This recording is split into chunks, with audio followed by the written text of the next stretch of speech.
Radyo Publiko. Konsultasyon sa mga legal na suliranin, talakayan hinggil sa batas na magaan mong mauunawaan.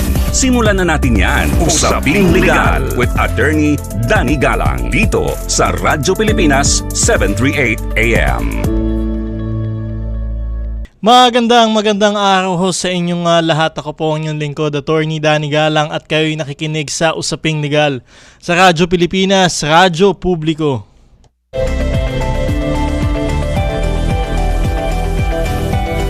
Ngayon ay Sabado, March 14, 2026.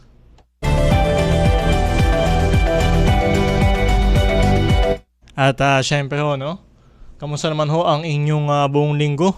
At nagtataasan na ho yung mga presyo ng produktong petrolyo. Ito last week lamang ho, halos 20 pesos na no? Yung sa diesel. Yung itinaas ho, tapos yung sa gasolina naman ay nasa more than 10 pesos na nga ho, no?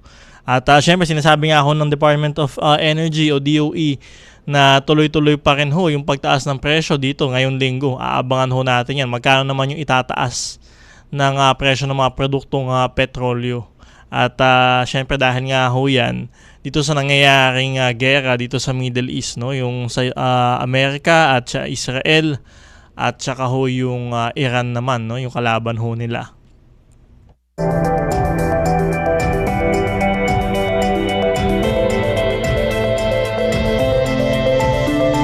So mamaya ho, pag-uusapan ho natin yan yung oil deregulation law. Kasi ho, ito yung batas na pumapayag ho, no? Pumapayag doon sa ating mga oil companies na magtakda ng sarili nilang presyo base ho doon sa presyo ng pandaigdigang pamilihan. So dati ho kasi yung oil prices ho natin before 1998, kontrolado pa ho ito ng gobyerno. So kung ano yung magiging presyo ho doon sa ating mga gasolinahan. Pero dahil nga ho dito sa oil deregulation law, ipinasa ho ito, naging batas noong 1998, ay ito nga ho, binigyan na ho ng laya itong mga oil companies na talaga namang magpresyo ng sarili nilang mga produkto. So yan ho yung pag-uusapan natin mamaya. Meron ho tayong mga kasama na energy law expert para ho pag-usapan yan. At ano ba yung magagawa pa ng gobyerno, no? Yung mga legal na solusyon na pwedeng gawin ng gobyerno para mapababa ang presyo naman ng produktong petrolyo dito sa ating bansa sa gitna ho ng crisis dito sa Middle East.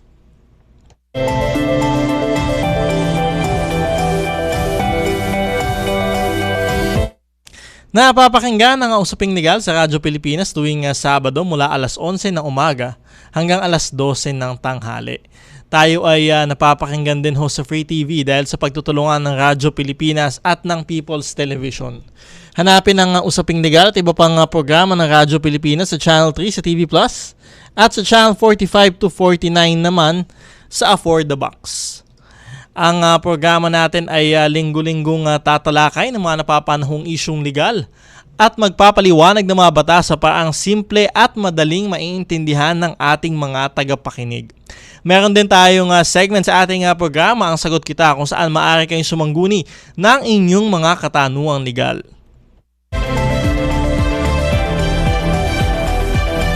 Paano ho makapag-message sa ating programa? Mag-text na inyong mga katanungan, komento o reaksyon sa ating programa sa cellphone number na 0917-626-1169, 0917-626-1169, o hanapin ang ating live stream sa Attorney Danny Galang Facebook page at sa Facebook page ng Radyo Pilipinas.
At syempre pag-uusapan din ho natin, syempre dineklara din ho na certified urgent itong House Bill ho na nagrekomenda ho na bawasan, no, tapyasan o tanggalin yung excise tax dito nga ho sa langis.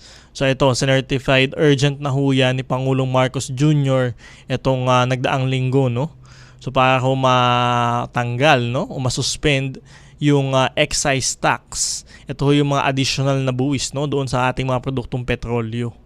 So pag natanggal ho yan, malaking bagay ho yan, no, kasi magbabawas ho yan ng presyo. So dapat ho yung mga oil companies magbawas din ng presyo, no. At syempre may mga panukala din ho na tanggalin o tapyasin yung value added tax o suspendihin, no, yung VAT ho na sa produktong petrolyo.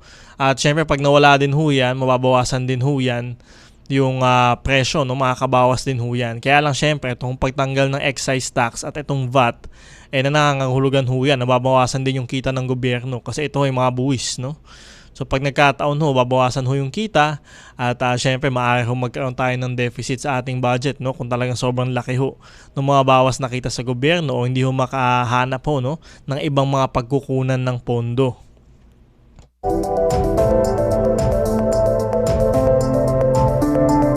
At syempre pag-uusapan din ho natin yung unbundling. So meron na hong department circular ho dyan ng DOE at idineklara na rin ho ito ng Korte Suprema na constitutional, no. Yung pag sinabi ho nating unbundling, ito ho yung paglalabas nga ho, no, nung breakdown kung magkano yung presyo ng petrolyo, kung magkano doon yung napupunta sa buwis, kung magkano yung napupunta sa pag-aangkat. Ayan ho, tinutulan ho yan ng mga ilang oil companies nung nakaraan, pero in-uphold na ho yan ng Korte Suprema noong 2024. Kung di ako nagkakamali. Kaya lang ho, ito as of 2026, hindi pa rin ho yan na-implement ng ating Department of Energy. So pag-uusapan din ho natin yan. Dapat ba makita natin, no, yung unbundled na presyo o yung presyo nga ho ng produktong petrolyo? Ano ho yung mga components ho nun? Paano nag-arrive doon sa ganung halaga yung ating mga oil companies? So kailangan ho yan kasi for transparency. At syempre meron ho mga nagsasabi na yung merong stock, 'di ba? May mga stock pa ho ng langis. Sabi nga good for 50 days. Pero bakit agad-agad nagtataas na every week? Pag nagtaas itong oil prices sa world market, magtataas din ho yung presyo dito sa bansa kahit na may mga buffer stock pa. So may iba pang presyo na ibinili, mas mura pa, pero magtataas na ho sila. So may mga ganoong komentaryo nga ho, no, na masusolusyonan sana nung pag-unbundle ng mga oil prices, no. Kaso nga ho, sa ngayon hindi pa ho ito na-implement ng Department of Energy.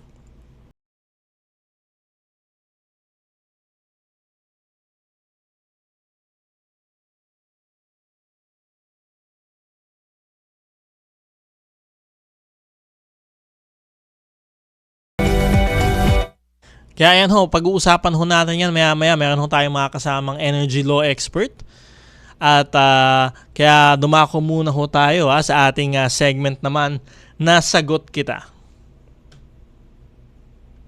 Mga legal concern na nais mabigyang kalinawan. Sagot kita! Mga nasusulat ukol sa batas na hindi lubusang maintindihan. Huwag kang mag-alala. Sagot kita! Sumangguni na kay Attorney Danny Galang dahil dito, Sagot Kita!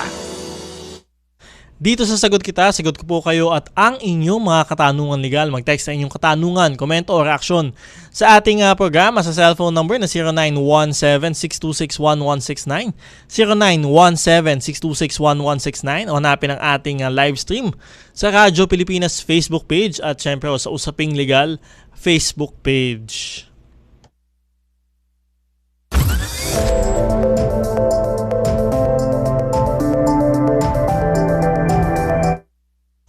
Question ho from Rachel Biazon. Sir, good morning po. OFW po ako. Pwede ko po bang pabayaran sa nakatalik ng live-in partner ko yung mga nagastos ko sa kanya pag napatunayan ko po na niloloko niya ako? Gusto ko lang pong maibalik ang lahat ng nagastos ko sa kanya. Gusto ko po sanang ipamedical pero para po malaman ko kung may pagtatalik na naganap sa partner ko habang nandito po ako sa abroad.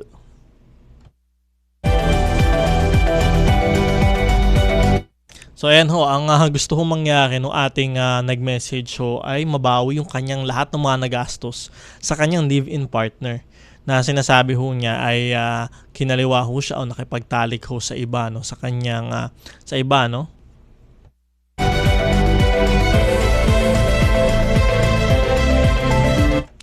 So yung mga ganito hong kaso ho no ay syempre meron ho tayong Article 22 at 23 ng Civil Code no. Ayan ho yan yung sinasabi ho natin ho dyan ay ito ho ay complaint for damages. So essentially sa ating civil code. So lahat ho ng mga wala ho sa batas ganito or wala ho doon sa mga ibang batas nga ho no. Nandito ho yan sa Article 22 at 23 ng ating civil code. Na ibig sabihin ho maaari ho kayong magdemanda o humingi ng danyos o damages dahil ho doon sa mga maling nagawa ho sa inyo o yun doon sa mga injustices ho no, na sinasabi ho natin na inyong naranasan. So yan ho yung magiging legal basis ho niya nung damages ho. Kasi ho dito ho sa ating nag-message ho sa atin, wala naman ho siyang sinabi na kasal ho sila. So ayan ho, pag wala hong ganyan, ibig sabihin wala naman ho silang pwedeng paghatian na ari-arian. 'Di ba? Maliban na lamang ho kung meron ho tayong mga provision sa family code no on cohabitation, tapos pwede ho kayong maghati ho doon sa mga ari-arian na inyong naipundar. Ang kailangan lamang ho doon ay wala ho kayong legal impediment to marry. Ibig sabihin ho ay wala hong illegal kung kayo man ay magpakasal. Ibig sabihin hindi kayo kasal sa iba, wala naman kayong asawa. Pero ito wala naman hong sinasabi doon sa nag-message ho sa atin. Sinabi ho ay live-in partner lamang. So kapag ganyan ho, pag live-in partner, syempre kung hindi ho kayo kasal, ay mas kakaunti ho yung mga rights, no? Rights and obligations nyo sa ilalim ho ng batas. So ayan ho. Pero kung dito ho sa nag-message ho sa atin, siya ho ay babae, ang pangalan ho niya ay babae, no? So maaari din ho itong pumasok sa ating anti-vowsy law. So Anti-Violence Against Women and Their Children Law. Ito ho yung RA 9262 ho natin. So sa RA 9262 ho kasi natin, pinoprotektahan ho yung mga karapatan ho ng mga kababaihan. So ano ho yung mga karapatan ho nila? Laban ho sa mga pang-aabuso, lalaban ho sa pang-aabusong pisikal. Ayan ho, pisikal, sexual, mental, emotional, ayan ho, verbal abuse, kasama din ho dyan. Kasama din ho dyan yung financial. Kasama ho din yan sa abuse, no? O economic abuse. Kapag ho kayo ay hindi naman binibigyan ng sustento ng inyong asawa o ng live-in partner ho ninyo, at ayan nga ho, hindi kayo binibigyan ng pera, hindi ho kayo pinapayagang magtrabaho ng marangal, ay economic abuse ho na maituturing yan. So ayan ho, kapag ho ganyan na may mga abuse ho na naranasan, ay syempre maaari nyo iyan na mailapit no sa ating mga pulisya at eventually ho sa korte maaari kayong magdemanda sa ilalim ho ng RA 9262 o yung ating anti-vowsy law. So ayan ho ang pwede ninyong gawin, at dito kasi sinabi ho niya nakipagtalik sa iba, kinakaliwa ho siya, ay ayan ho syempre mental and emotional abuse. Yan ho yung maaari ho ninyong maikaso ho doon sa inyong asawa. Pero syempre dito ho sa ating RA 9262, ito, kasong kriminal ho ito, hindi naman ho niya sasabihin na maaari kayong maghati ng inyong maaari-arian, etc. So iba ho yan, iba na ho yan. Kaya may complaint for damages ho tayo, maaaring kasong sibil, para kung sabi nun ninyo, gusto nyo ma-recover yung mga nagastos ho ninyo doon sa inyong live-in partner. So yun, maaari nyo ho iyon na gawin. At syempre kasong kriminal din ho sa ilalim ho ng RA 9262. Ayan ho, yung maaari din ho ninyong ikaso.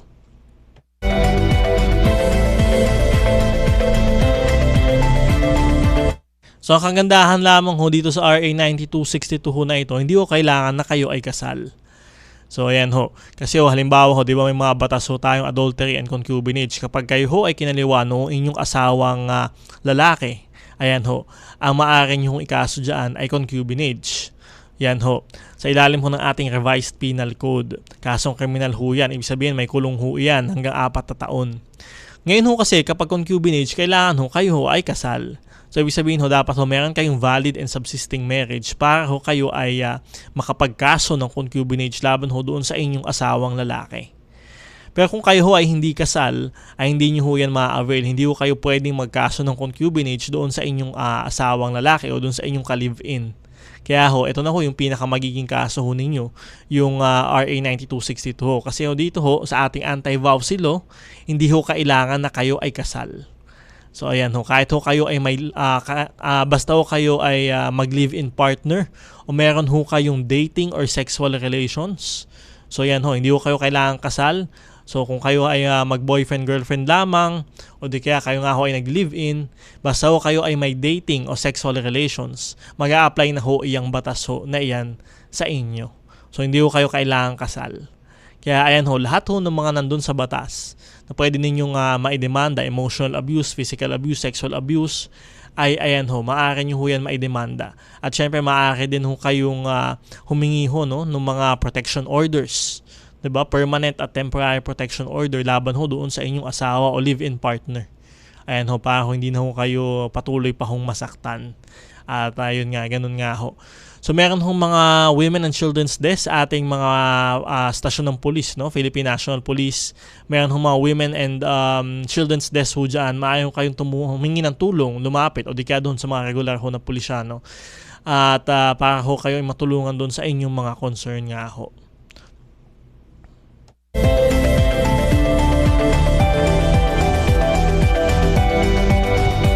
Kaya ayan ho, kung yun ho ang inyong gustuhan, kasong kriminal ho, maaari ho kayong magkaso sa ilalim ng ating anti-vowsy law, RA 9262. At kung kayo naman ay gusto mag-recover ho ng mga pera, ari-arian, inyong mga nagastos, maaari ho kayong mag-file ng complaint for damages. O di kaya naman ho, collection for sum of money kung kayo ho ay inutangan, etc. So marami hong paraan, no? Multi-pronged approach ho yan para ho inyong mabawi ho ninyo kung ano yung gusto ninyo mabawi laban doon ho doon sa tao. At syempre kung babaw, mangolekta ho kayo ng utang kung hindi naman ho hihigit sa 1 milyong piso na hindi ho kasama yung mga interest, ay maaari na ho kayo lumapit sa ating mga small claims court. So sa mga small claims court naman ho natin, hindi naman ho kailangan ng mga abogado na. Una-una ho yan, bawal ho ang mga abogado sa mga small claims court, maliban na lamang ho kung kayo yung sila yung dinedemanda o sila yung magdedemanda. So ayan ho, bawal ho yung mga abogado ho dyan. Hindi na rin ho kailangan ng mga mahabang pleading. Yung mga pleading ho yung naglalaman ho ng mga argumento o depensa laban sa isang kaso or sa isang kaso nga ho na usually ginagawa ng mga abogado.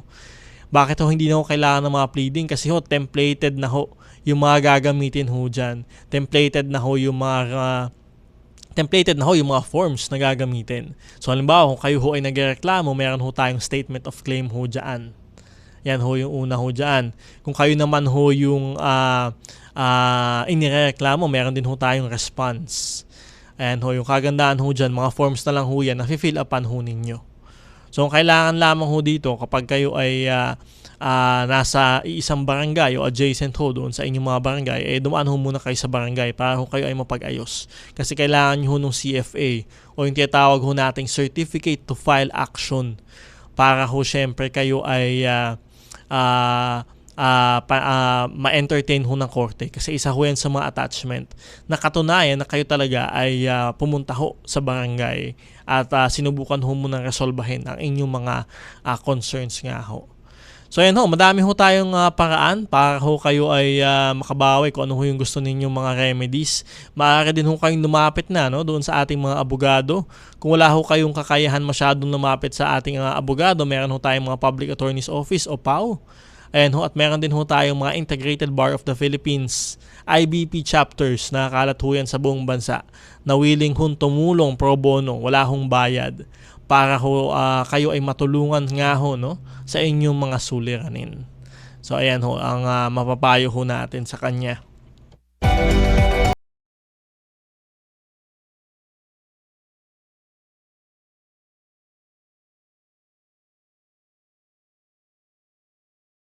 Siyempre ho, meron pa rin ho tayong tanong sa bayan ngayong Sabado, March 14, 2026. Sa gitna ng tumitinding pagtaas ng presyo ng produktong petrolyo, dapat na bang amyendahan ng Oil Deregulation Law? And ho, yung pinag-uusapan ho natin ngayong araw, sa gitna ng tumitinding pagtaas ng presyo ng produktong petrolyo, dapat na bang amyendahan ang oil deregulation law? Mag-text ang inyong mga opinion sa 0917-626-1169, 0917-626-1169 o mag-comment sa ating live stream sa Attorney Danny Galang Facebook page at sa Facebook page ng Radyo Pilipinas. Magbabalik ang usaping legal matapos lamang ng ilang paalala. Sumangguni at pakikinggan. Mga karapatan pati na ang saligang batas ay klarong ipapaliwanag. Usaping Legal sa Radyo Pilipinas 738 AM.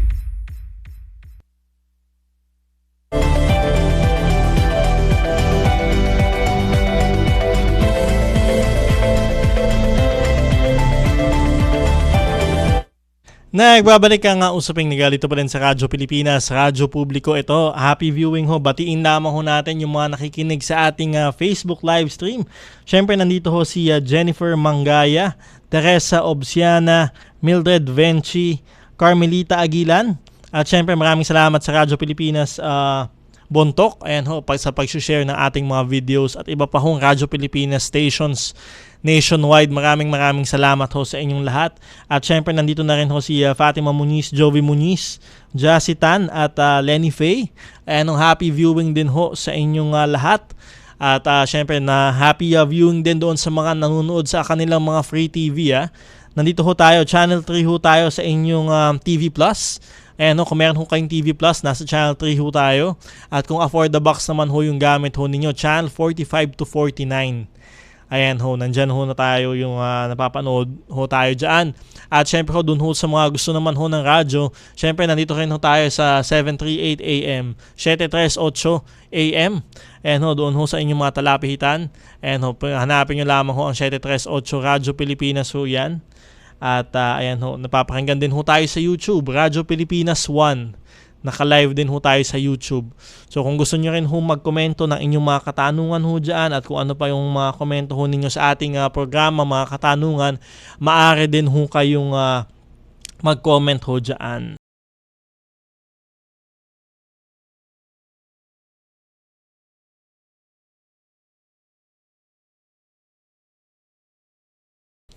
Ito, question coming from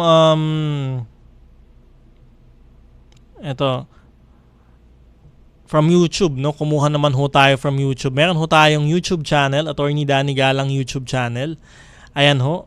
Diyan ho natin i-upload yung mga past episodes ng Usaping Legal. At kung hindi nyo ho naabutan ng ating programa, tuwing Sabado na umaga, maaari nyo ho yan balikan ho dyan. At syempre maraming salamat ho doon sa mga ating YouTube subscribers at sa lahat ho mga nanonood sa YouTube. Napakaganda ho ng mga bilang ho natin dyan. Syempre lalo na ho ng mga interviews natin doon sa ating mga resource person. So, from Seldor Solf, eto, ilang years po ang penalty ng bigamy? So, ayan ho, ilang years daw ho yung penalty ng bigamy. So, sa madaling salita ho, sa madaling sagot ho, yung bigamy ho may meron hong imprisonment, no? Pagkakakulong mula 6 na taon hanggang 12 taon. So, ayan ho, 6 to 12 years ho yung bigamy. Pero ano ho ba yung bigamy? Ano ho ba itong kasong ito, no? So, minsan ho, ito ho ay napagbabaligtad doon sa mga kasong adultery at concubinage. Ngayon ho, ang kasong bigamy, ito ho ay kasong kriminal din ho, kaya may kulong ho yan. Ito ho ay maaaring ikaso doon sa isang tao na nagpakasal ng pangalawang beses, habang yung kanyang naunang kasal ay valid at subsisting pa. So yun ho yung bigamy. So kung kayo ho ay nag-contract ho ng another marriage, nagpakasal ho ulit kayo ng valid ho na kasal, at kung di dahil ho doon sa nauna ninyong kasal na valid at subsisting pa, ay valid din ho yung pangalawa ho ninyong kasal. Yun ho ibig sabihin ho noon. So ibig sabihin, ang legal impediment lamang ho doon sa pangalawang kasal ay dahil nga ho kayo ay kasal na ho sa iba o nauna na ho ninyong asawa. So yun ho ang bigamy. So maaari nyo ho yan ikaso kapag ho na-discover nyo ho na yung asawa nyo ay nagpakasal ho sa iba, ay kasuhan nyo ho ng bigamy. At syempre ho, meron din ho dyan, mag-ingat din ho tayo. Halimbawa ho, kayo ho ay nasa proseso ho ng annulment, ayan ho, ng inyong kasal. At hindi pa ho nagiging final at executory, no? Yung desisyon ng korte, o di kaya wala naman hong wala pa hong, yun nga ho, hindi pa ho legally dissolve yung inyong marriage, ay ayan ho, tapos kayo ho ay excited. Excited ho kayo, ay maaari ho kayong makasuhan ho ng kasong bigamy. O di kaya naman ho, kapag yung mga spouses nyo ho ay nawawala, di ba meron ho tayong ganung rule, no? Sa loob ho ng ilang taon. 4 years, no? Kung di ako nagkakamali, kung wala namang danger of death, ay tapos hindi pa po na-deklara na ang inyong asawa ay presumptively dead. So halimbawa ho yan, nag-work ho yan doon sa mga nawala ho bigla yung asawa ho ninyo, o di kaya naman ho ay yung sa mga militar, no? Halimbawa asawa niyo ho ay militar, ay parte ho ng militar at nagkaroon ho ng mga operasyon, hindi pa ho nakikita yung asawa ho ninyo, o di kaya kasama naman ho doon sa mga lumubog na lumubog na barko o bumagsak na eroplano, ayan ho, meron hong presumptive death o dyan, at maaari din ho kayong mag-file ng annulment. Kaya lamang ho, ito ho doon sa dalawang ito, kailangan nyo hintayin yung desisyon ho ng korte, final and executory decision, saying nga ho na talagang yung inyong kasal ay legally dissolved na. So, ibig sabihin, wag ho kayong excited muna, 'di ba, na magpakasalo ulit sa iba. Kasi kapag nalaman ho na buhay po pala yung asawa at nagpakasalo kayo, ay maaari ho kayong makasuhan ng bigamy. So, ayan ho yan. At syempre ho, yun nga ho pagkakakulong dyan, yung parusa ho dyan ay mula 6 na taon at 1 araw hanggang 12 taon. 6 years and 1 day to 12 years. Yan ho yung magiging maaring kaparusahan ho dyan sa bigamy. At syempre ho, no, meron din ho yan mga prescriptive period. Kailangan nyo ho ma-file yung kaso ho na bigamy within 15 years. Ayan ho, no, within 15 years from the time na nalaman nyo ho na meron ng pangalawang marriage or pangalawang kasal yung inyong asawa. So ayan ho, dapat within 15 years ma-file nyo na ho yung kasong ho iyan. Medyo mahaba-haba ho yun yung 15 years. Kasi usually pagka nalaman nyo agad na nagpakasal sa iba, kasuhan nyo na ho agad. At kung meron na ho kayong sapat na ebidensya, ayan ho, makikita nyo na ho, ay ayan ho, kasuhan nyo na ho agad para hindi na ho tumagal. So ayan ho ang gagawin ho ninyo. At syempre ho, yung mga bigamous marriages ho, yan ho ay void. Ayan ho, no? So wala ho yung epekto from the start, from the beginning, wala ho yung epekto. So void ho iyan. So it produces no legal effect. At syempre, ang mananatili hong valid ay yung naunang kasal. Yun ho yung valid at subsisting na marriage. Yan ho iyon.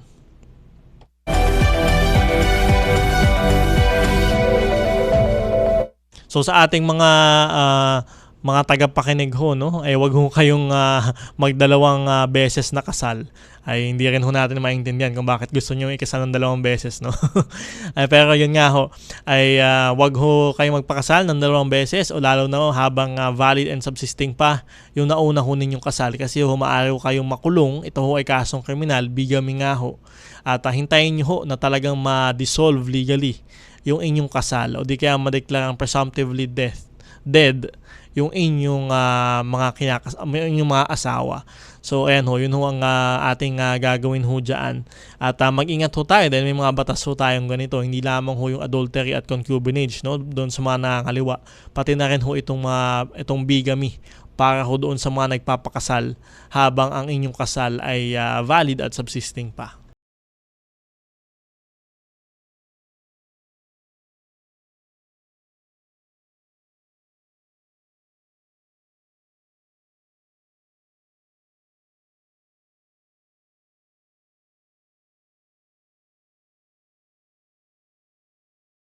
Eto, sa usaping legal natin ngayong araw, inaasahan ng Department of Energy o DOE ang patuloy na pagtaas ng presyo ng petrolyo sa susunod na linggo dahil pa din sa tumitinding tensyon sa gitnang silangan.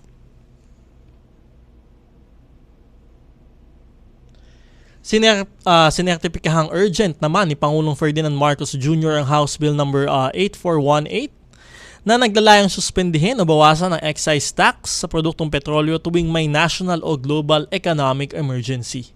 Nanawagan din ng ilang grupo sa pagbabasura ng Oil Deregulation Law o batas na pinapayagan ng mga kumpanya ng langis na magtakda ng sarili nilang presyo base sa presyo ng pandaigdigang pamilihan. Kaya naman sa ating tanong sa bayan ngayong Sabado, March 14, 2026, sa gitna ng tumitinding pagtaas ng presyo ng produktong petrolyo, dapat na bang amyendahan ang Oil Deregulation Law? So ayan ho yung tanong natin sa bayan. Sa gitna ng tumitinding pagtaas ng presyo ng produktong petrolyo, dapat na bang amyendahan ang Oil Deregulation Law?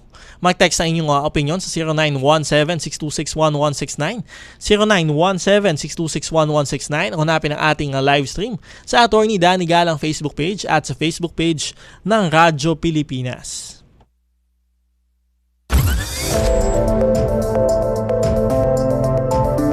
At syempre pinag-uusapan na natin itong oil deregulation law. Kasi bago itong oil deregulation law, ang nagtatakda ng presyo ng produktong petrolyo sa ating bansa ay ang gobyerno nga ho. So meron tayong tinatawag na Oil Price Stabilization Fund, OPSF. Ayan ito yung parang funds, buffer funds. Itinatago ito ni Pangulong Marcos Sr. Marcos Sr. era pa ito noong 1984. So ito yung dito kukuha ng pondo, At kung meron pagtaas ng produktong petrolyo sa pandaigdigang pamilihan. So dito rin mag-aambag yung mga oil companies kung mababa naman yung presyo sa pandaigdigang pamilihan. So ibig sabihin ito yung parang nagiging buffer funds ito, Kaya hindi kunyari nagtaas ng presyo ng produktong petrolyo sa pandaigdigang pamilihan, hindi ito basta-basta makakaapekto sa atin. Kasi meron nung OPSF nung araw, Oil Price Stabilization Fund.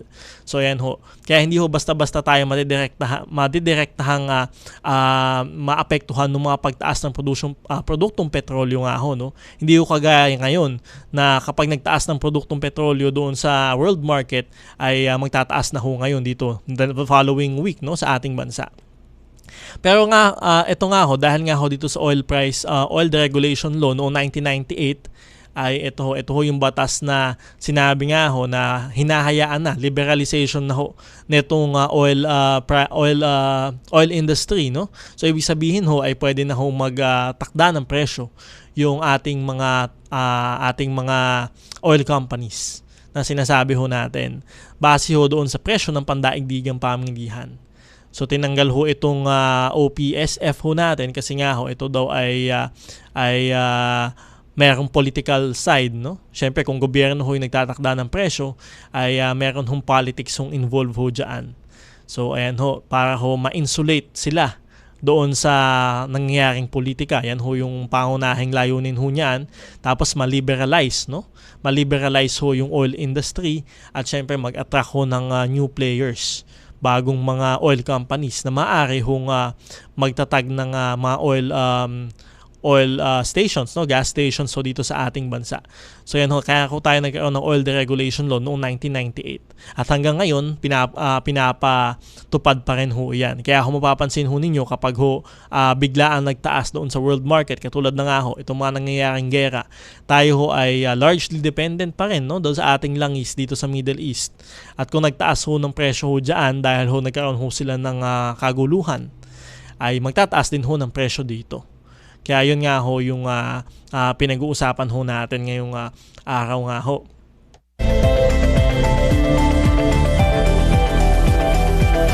Kaya may mga panawagan na buwagin na o ibasura na itong oil deregulation law o amendahan itong batas para hindi na tayo masyadong masapol ng mga price increases dito sa world market.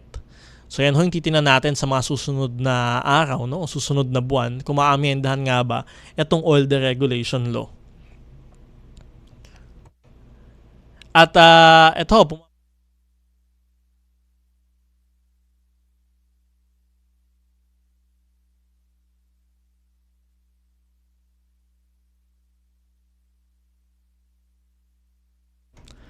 para pag-usapan ng usapin yan, makakausap natin ang legal energy law expert at former Undersecretary ng Department of Energy na si Attorney Jay Layog. Good morning, Attorney Jay. Welcome sa Usaping Legal. Attorney Danny Galang po, kayo ay napapakinggan sa Radyo Pilipinas at napapanood din sa PTV.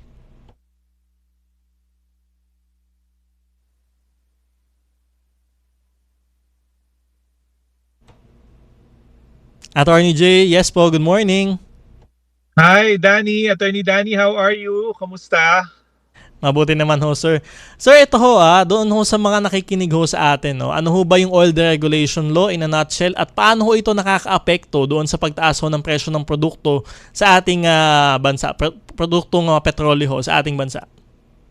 Well, yung oil deregulation law, pinasa po yan para basically wala nang control ng gobyerno over the industry, particularly yung downstream oil industry natin, at para makahikaya tayo ng private investors, no?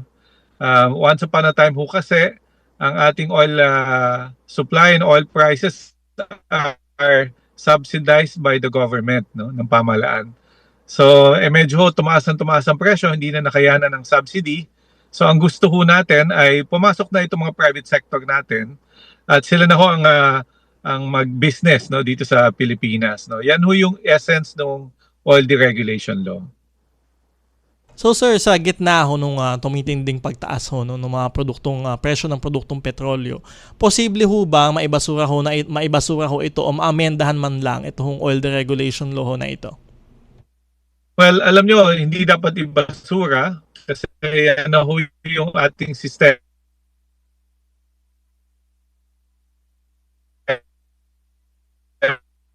na matagal na nating limitang prices, no? Definitely ho, through the years, ang presyo ng langis natin, nakabantay naman po ang Department of Energy. Pero syempre, kailangan din ho na patuloy na pagmasid, no, para makita natin na kung lahat ba ay sumusunod, no, sa mga patakaran, particularly pagdating sa presyo. Meron ho tayong benchmarking, kailangan ho sumunod lahat. Sir, how about amendment? May mga kailangan ho ba tayong i-amend dito sa oil deregulation law ho na ito? Alam niyo ho, ever since ang pinopropose for amendment ay yung, well, in my experience ho, no, yung strict monitoring of supply, especially pagdating sa dalawang bagay, no, yung presyo at yung distribution ng produkto, no. Now, may mga iba rin hong nagpo-pursue ng amendment na i-regulate ulit ang presyo, ano. Hindi ho yan ang aking isinusulong dahil liko tayo dun sa sistema na magsasubsidize na naman ng pamahalaan, no? Wala na ho tayong kakayahan, no? I don't think government should subsidize oil prices, no? Because it's one way to make sure that kung ano man ang presyo ng gasolina na nakikita natin o diesel, yan ho yung presyo sa international market. Kahit malinaw ho yan na talagang hindi tayo dapat doon sa subsidy. Sir, ito naman, no, naglabas ho ng kautusan itong Department of Energy nung previous administration ho with regard naman ho dun sa unbundling o yung paglalabas ho ng breakdown noong presyo ho nung mga produktong petrolyo doon ho sa mga oil companies, no? Any thoughts on that? Until ngayon po hindi pa ho na-implement itong unbundling, no? Alam niyo ho, hindi ho yan yung laman ng ating Oil Deregulation Act, no? In fact, ang opposite ho ng posisyon ng batas ay hindi natin regulate ang oil prices, no? Ang importante lang ho, yung oil prices reflect, no, yung international market prices. Yung unbundling po was never the intention of that law, no? Kung yan ho kasi ang isusulong natin, then we're back to regulation, no? Hindi ho yan. Medyo surprised lang ako sa pagsasabi na unbundling when in fact si DOE naman ho nakikita ho niya kung yung presyo ho ng gasolina o diesel ay akma sa international market. Then there's no talk about transparency kasi malinaw naman po kung maayos yung benchmarking. And ito, itong week lang to, no, sinertify as urgent to ni Pangulong Marcos Jr. ito hong pagbabawas o maaring pagtanggal ng excise tax ho, sa produktong petrolyo. Makakatulong ho ba ito? And in the long term ho ba, dapat ho ba talagang tanggalin na itong excise tax sa produktong petrolyo ho? Alam niyo, wag naman sana magalit ang Department of Finance, no? Kasi matagal ko na ho sinusulong tanggalin ng taxes sa oil products. Kasi talagang tinatamaan ang ating consumers, no? Particularly ang ating mga jeepney drivers, sila bumibili ng diesel, no? Tama ho sa aking pananaw na tanggalin muna ang excise tax at sana ang pamahalaan in the long term isipin na wag oil products ang i-tax niya, no? Kasi masyadong dikit ho sa ating day-to-day lives yung paggamit ng gasolina at diesel. Sir, how about VAT? Sinusulong nyo rin ho ba yung pagtatanggal ho ng value-added tax dito sa langis ho? Sinulong ko na din po yan nung ako'y nasa Department of Energy in 2010. Again, sana huwag magalit sa atin ng Department of Finance. No? I know it's a source of revenues for them, but at the end of the day, lalo na ho sa mga panahon na ganito, mabigat ho talaga eh. Mabigat sa ating mga consumers, lalo na ho sa mga nagko-commute. No? Kasi every time na lang ho tataas ang gasolina o diesel, ang epekto ho niyan sa lahat. No? Especially ho yung ating mga commuters. No? Kung makikita nyo ho, kahit ngayon, pag nag-grab yung mga tao, ang taas na rin ho ng kanilang binabayaran. Pero sir, kaya ito ng gobyerno mawala yung excise tax at pati yung VAT sa langis. I understand, ang laki ho nitong naipapasok din ho nito, di ba, doon sa ating collection. So, Alam nyo ho, there are always ways no, to mitigate and find alternatives. No? Definitely ho, kung kakayanin, kanin. No? Ang kailangan lang ho natin isulong talaga, maghanap na ho tayo ng mga paraan kung paano mabawasan ang paggamit ng langis. Itong electric vehicles, no? Kung madami ho ang gagamit ng electric vehicles, wala na hong problema sa gasolina, no? Ako ho mismo gumagamit ng electric vehicle, kaya hindi ko nararamdaman yung problema ngayon sa langis. alright, maganda rin ho yan, yung mga ating mga electric vehicles sa talaga naman ho nagiging popular na ho ngayon. Panghuli na lamang ho, Sir, Attorney Jay, ano ho yung mensahe nyo ho sa gobyerno? Ano ho ba yung dapat gawin ng gobyerno pa para masolusyonan ho itong mga pagtaas ho ng presyo ng produktong petrolyo?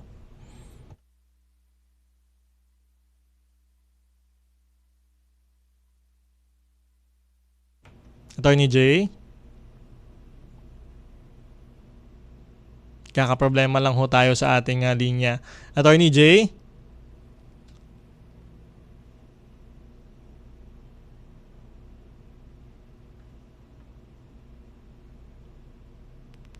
Alright, nawala na ho ang ating energy law expert sa linya, no? Pero ayan ho, narinig naman ho natin yung kanyang mga posisyon nga ho, no? Dito sa excise tax, sa VAT, pagtatanggal ho ng mga yan. At syempre ho, yun nga hong yun nga din hong posisyon ho niya sa unbundling na rinig ho natin. Maraming salamat ho sa inyong oras, Attorney Jay Layug, Energy Law Expert.